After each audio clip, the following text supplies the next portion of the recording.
patrol lights slicing through darkness in uneven bursts. But here, everything was steady, controlled, predictable. Retirement had introduced her to that kind of stillness. No calls in the middle of the night, no radios crackling, no names handed to her that would become bodies before sunrise. 380 cases. That's what they said now. A number that made it sound finished. But sitting under those studio lights, she knew the truth she never said out loud. You don't retire from the cases. You just stop being able to do anything about them. Some faded, some blurred, but a few stayed sharp. Too sharp. This was one of them.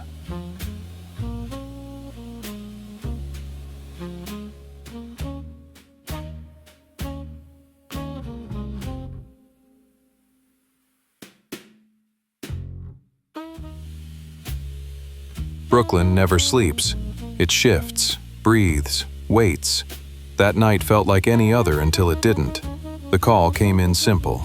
Delivery driver, male, shot.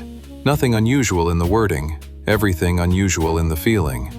By the time Shiela arrived, the street had already settled into that quiet tension that follows violence. Not chaos, never chaos for long in New York, but a kind of forced calm.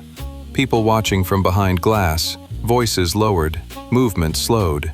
The driver was on his side near the curb, still wearing the bag. That was wrong. You don't leave value behind unless value isn't what you came for. One shot. No struggle. No hesitation written into the body.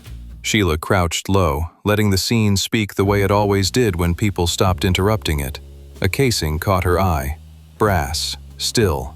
Honest. That told her more than any witness. The witnesses were already rewriting the night. A man in a hoodie, a black SUV, footsteps running, arguments that may or may not have happened. Noise. But the casing didn't lie, and neither did the stillness of the victim. This wasn't a collision. This was a decision. She checked the phone. Active delivery. Routine. Everything about it routine. And that's what unsettled her. Because routine is where people stop looking.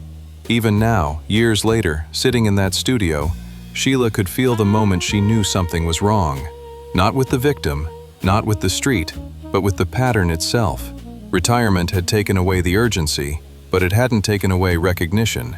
She still knew what danger looked like. And that night, it didn't sound loud. It looked precise, measured, planned. The kind of thing that doesn't end once it starts.